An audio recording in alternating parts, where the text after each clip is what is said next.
My name is Hannah Brooks.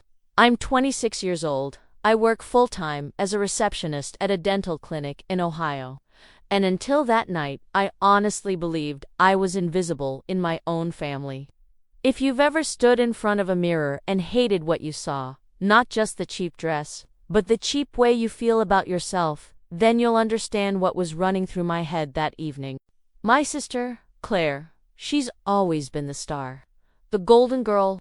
Mom says Claire was born smiling, born beautiful, born worthy of all the nice things.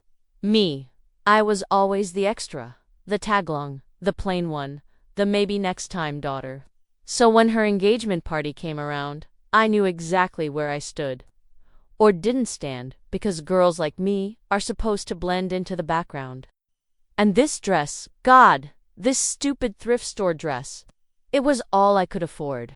$20, a faded blue thing with a missing button I had to stitch back on with leftover thread from a middle school sewing kit. I almost didn't go. I almost texted Mom, sorry, can't make it.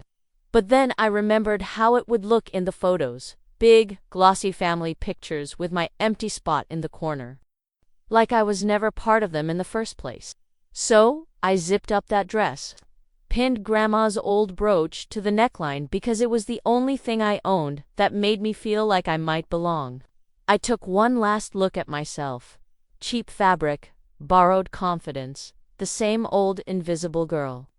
And I told my reflection, tonight, you're going. And you're not going to shrink. I wish I could tell you I believed my own promise. But the truth is, I didn't. Not yet. I guess it's only fair to say that Claire wasn't always cruel on purpose. Sometimes I wonder if she even realizes how sharp her words can be, but maybe that's what happens when you grow up being told, "You're the sun everyone else should orbit." I was 7 when I first understood how love could be uneven. I remember this one Christmas so clearly it still stings. Claire got a brand new pink bike with a glittery basket and a matching helmet, all shiny under the tree. I got a sweater, size too big. No tag, probably on sale somewhere, or maybe even handed down. I looked at Mom, hoping she'd say there was something more, that my real present was hidden. But she just said, "Isn't it cozy? You're always cold anyway." Cold? Yeah, I guess I was. I think that was the first time I realized I was easy to overlook. At school, I learned how to stay small. Teachers liked Claire. She was loud, charming, always had the answer. I was the girl who did the work quietly and didn't get noticed. In our family pictures, you can see it too. Claire in the center, me somewhere at the edge, half cut off because I didn't know how to lean in. When Dad left, I was 12. Claire was 10. Mom fell apart in ways that only made the gap between us grow. She clung to Claire like a life raft. Claire became her proof that our family wasn't completely broken. I was just there, the extra. The reminder of what fell apart. Funny how a cheap dress can carry the weight of all that. It's never about the dress. It's about every birthday party where she blew out the candles and I washed the dishes. Every talent show where she got flowers and I got a polite clap. Every time someone said, "Oh, you're Claire's sister," like they were surprised I even existed. I used to tell myself it didn't matter. That one day I'd grow up, move away, build a life that made me impossible to ignore. But standing there in front of that mirror, 26 years old, scared to show up in a $20 dress, I wondered if maybe some girls are just meant to stand in the shadows forever. But then, well, you already know how this night ends. Or at least, how it starts to turn. I just didn't know it yet. I stepped out of my car in the gravel lot behind the country club, clutching my second-hand purse so tight my fingers went numb. The night air smelled like honeysuckle and expensive perfume drifting from the open patio doors. I could hear laughter, clinking glasses, that easy music people with money love at these kinds of parties, soft jazz that says we're better than the rest without ever saying it out loud. I walked slowly toward the entrance, half hoping someone would stop me and tell me I didn't belong. Maybe it would hurt less than Claire's smile. She was waiting for me just inside the lobby, tall and perfect in her white cocktail dress, diamonds catching the light from the chandelier. She gave me that once-over, the head-to-toe scan that used to make me want to crawl out of my own skin. "There you are," she said, her voice all syrup for the guests who hovered nearby, pretending not to listen. "Look at you, so vintage tonight. You really do your own thing, huh?" People around her giggled. I forced a laugh that stuck to the back of my throat. I knew she wanted everyone to see the difference.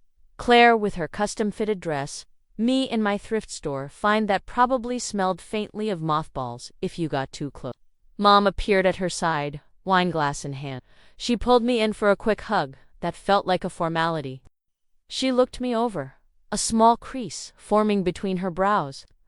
"I wish you'd told me you needed help picking something out," she murmured.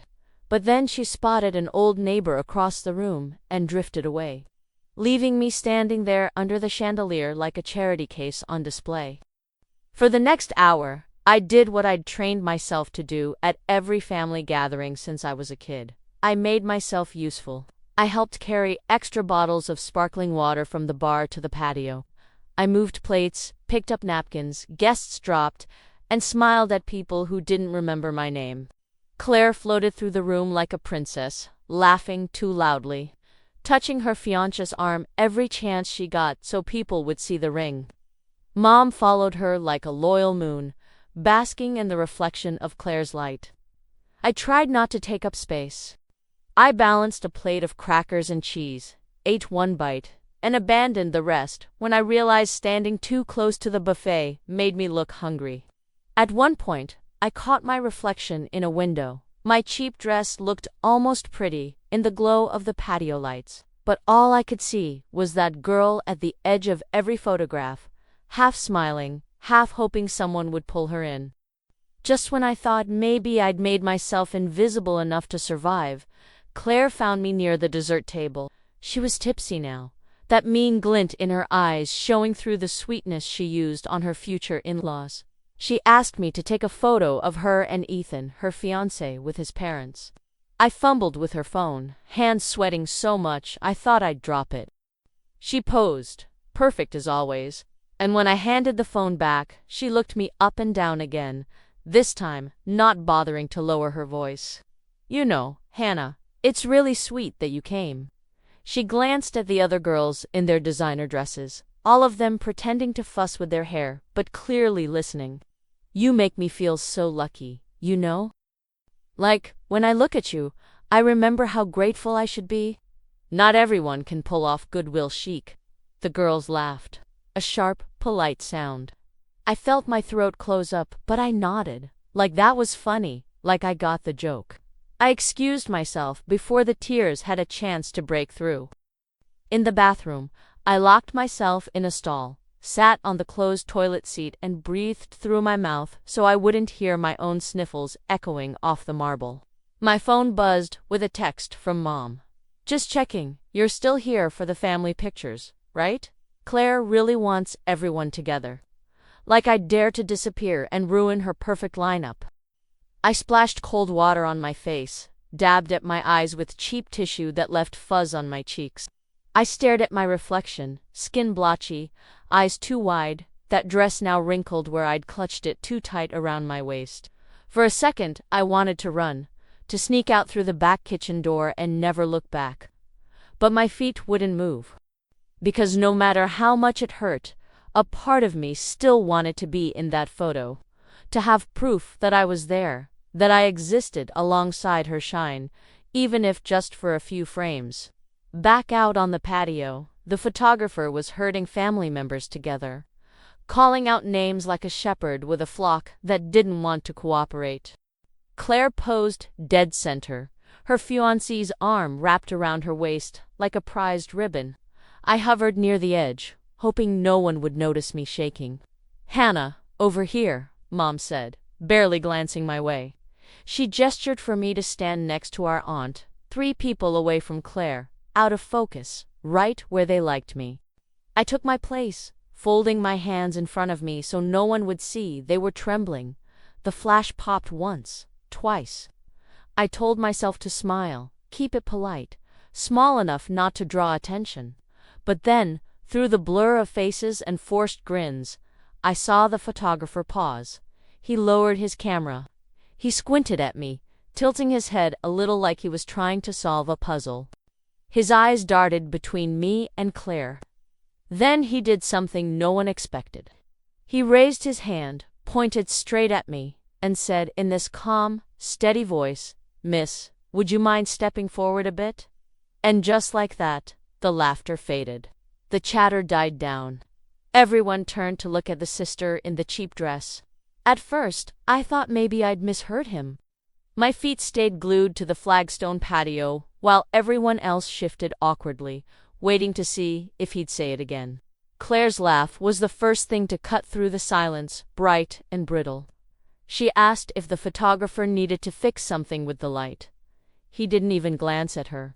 His eyes were on me, kind but insistent. He raised his hand again, beckoning me closer. So I did it. I stepped forward, not much, just enough that I felt the hem of my dress catch the evening breeze. Enough that I felt like the cheap fabric wasn't holding me back for once. The whole family rearranged themselves without really thinking. Someone whispered that the symmetry looked better this way.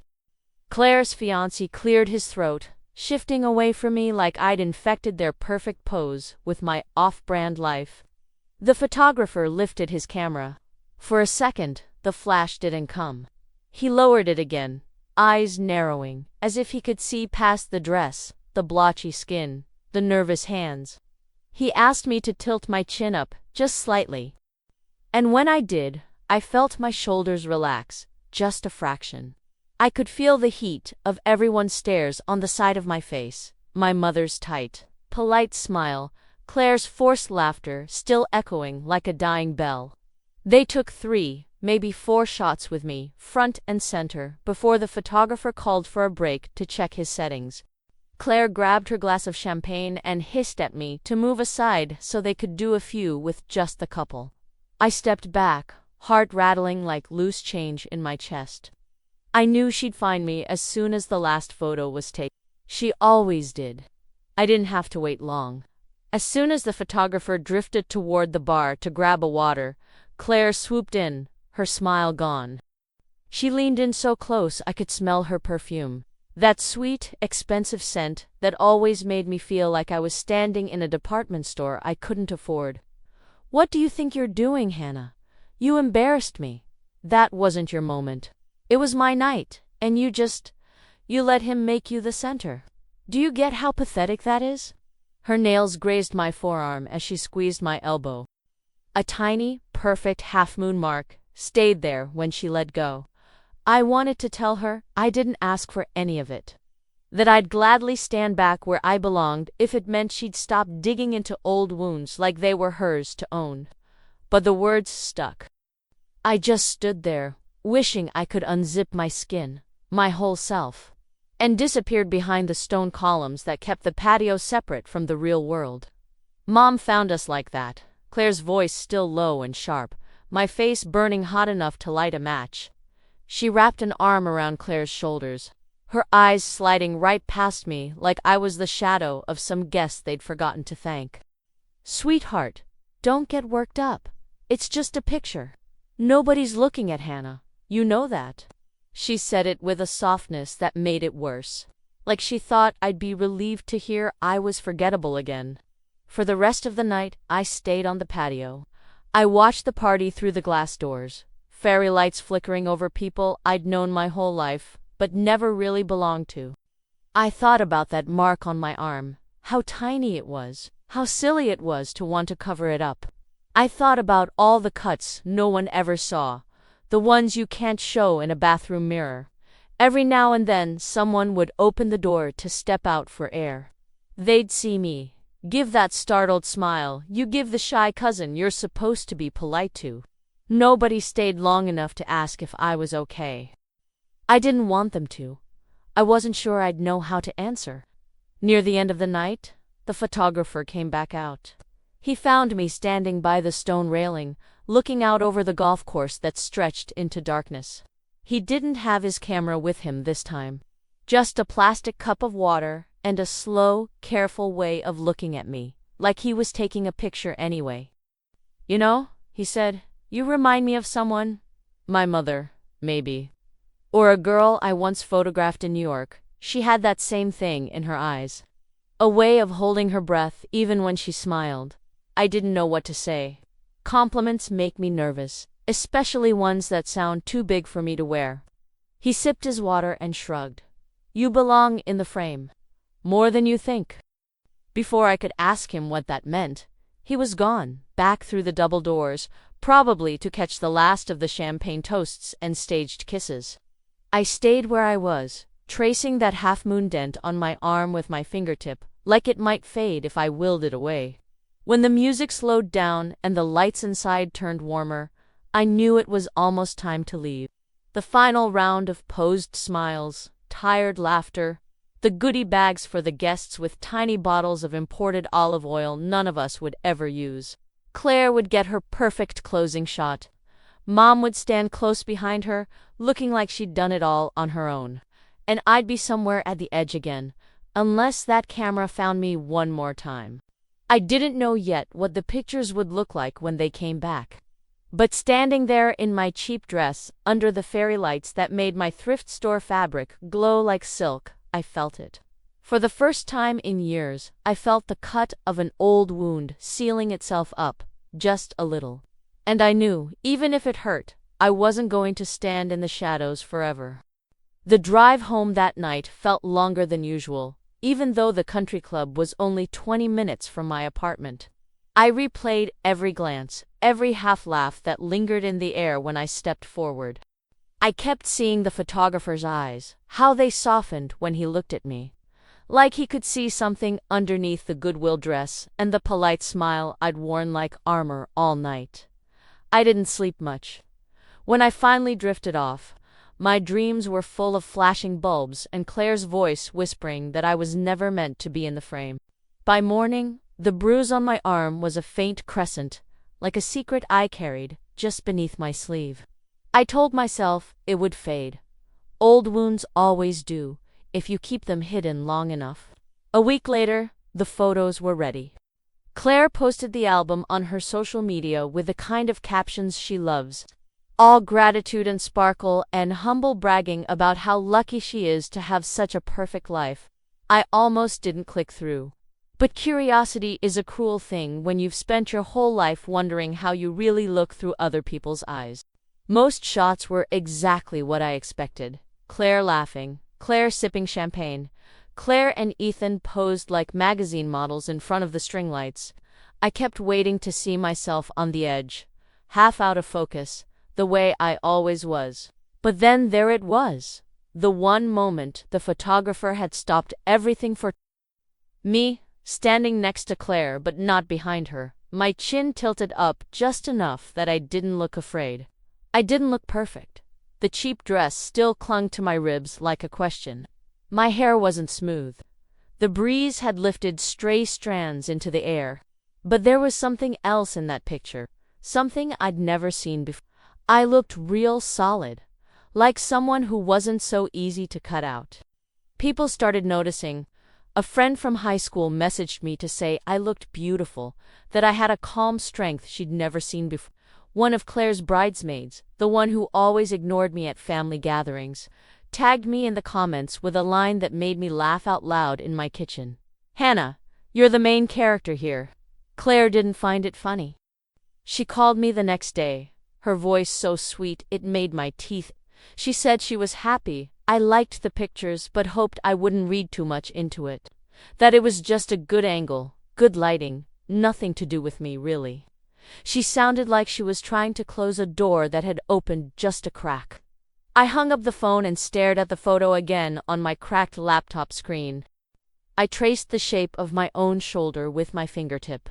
For years, I'd been telling myself I'd blend in until I finally earned a place in the frame. But maybe it didn't work like that. Maybe sometimes someone has to drag you forward, just an inch, so the light catches what no one wants to see. A few days later, I got an email. It was from the photographer. He'd attached a few of the raw shots, unfiltered, unretouched, just moments frozen exactly as they were. He wrote that he was entering one in a small local exhibit about unseen stories. He asked if I'd be comfortable with that.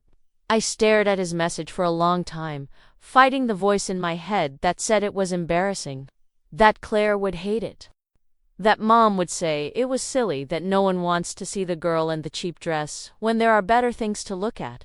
But the truth is, a part of me wanted people to see. Not because I looked beautiful or successful or polished. I didn't. I looked like a girl caught at the edge of the party, trying not to shrink. And somehow that was the point. There's something honest about being seen exactly as you are, without the filter of what you're supposed to be. I said yes. It felt like the smallest rebellion. But that night I lay awake staring at my ceiling with a feeling under my ribs that I couldn't quite name. Not pride, exactly, not yet. But maybe something like it, like the first breath after holding it in too long. I didn't tell Claire. I didn't tell Mom. Some things you have to keep for yourself until you're strong enough to say them out loud. Maybe someday I will. Maybe someday I'll stand up at another family gathering, in another cheap dress, and say I don't need their approval to take up space in their picture. But for now, this was enough to know that just once I'd stepped forward. And the camera saw me. The day the photo went up in the gallery, I almost didn't go. I stood in my bathroom for too long, fiddling with my hair like I was 15 again, and about to ask Mom if I looked nice enough to deserve a smile. I wanted to back out.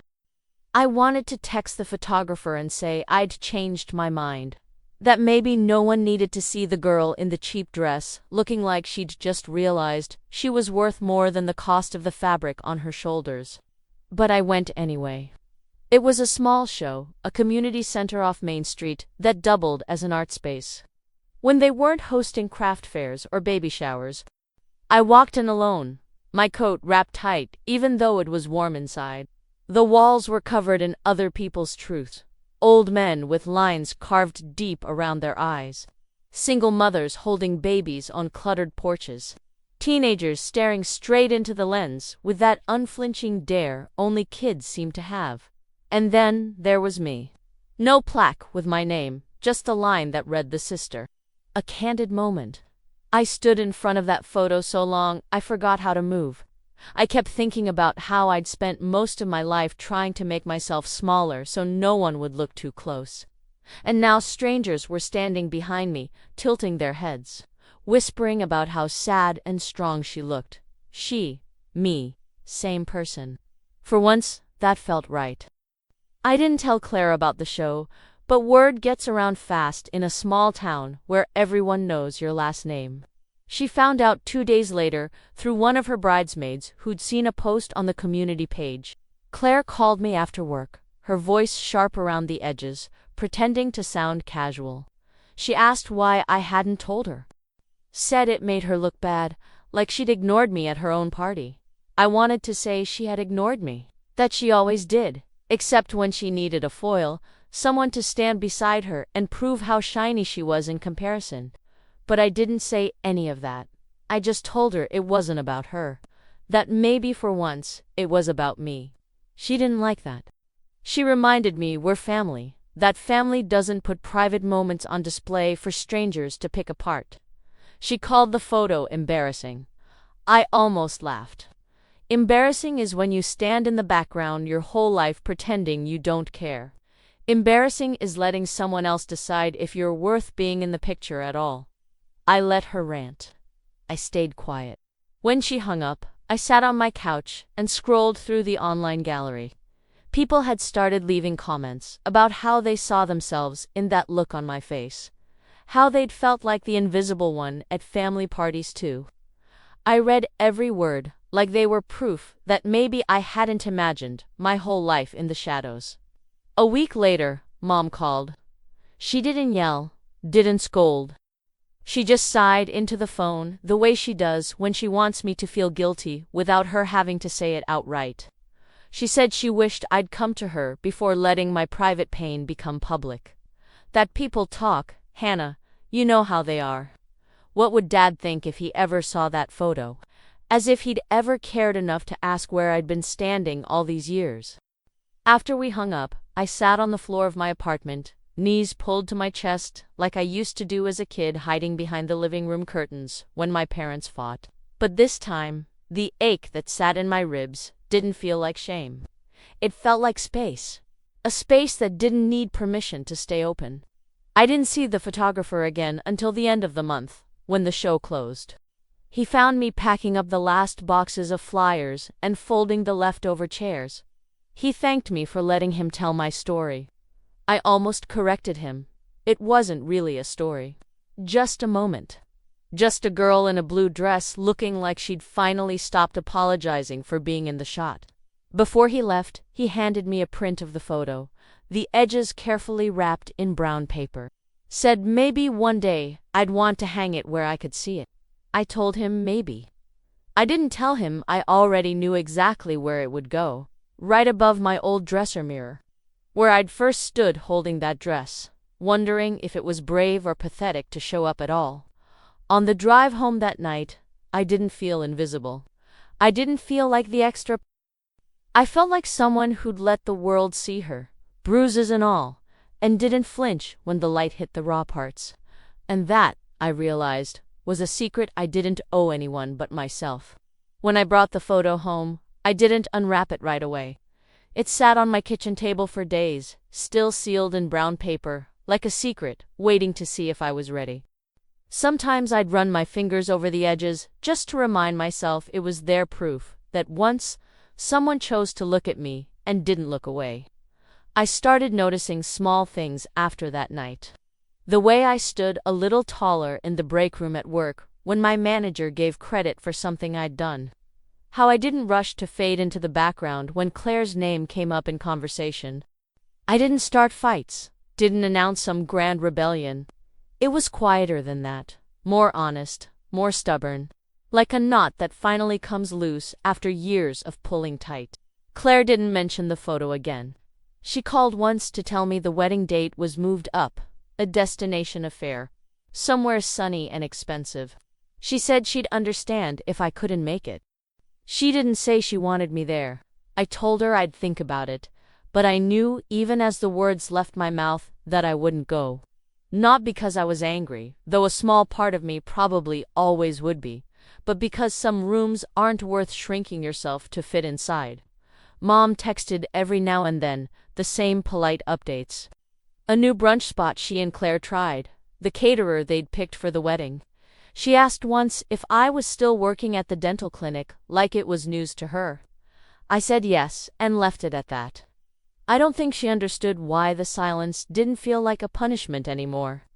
I was learning the difference between being lonely and being alone. One makes you small. The other makes you strong enough to hold your own reflection. On a Sunday morning not long after the exhibit closed, I finally unwrapped the photo. I sat cross-legged on the living room floor, the brown paper crumpled around me like old leaves. It was strange, staring at my own face like that.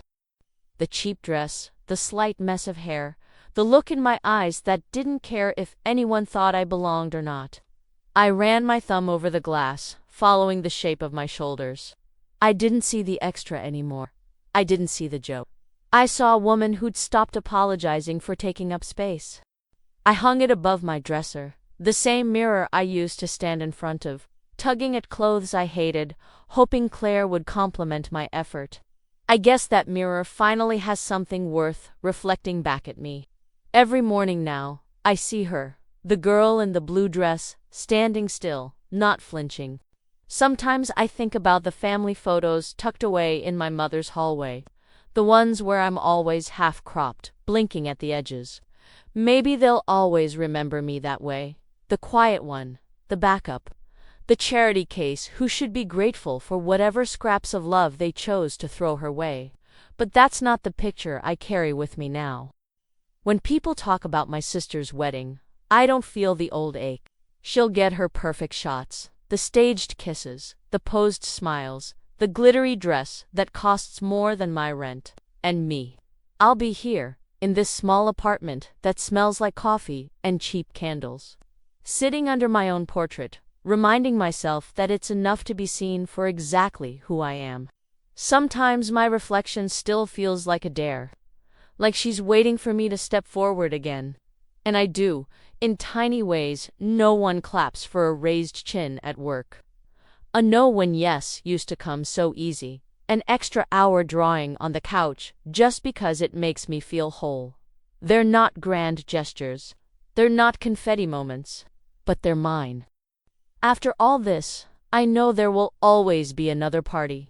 Another shiny sister in a better dress. Another moment I could choose to fade.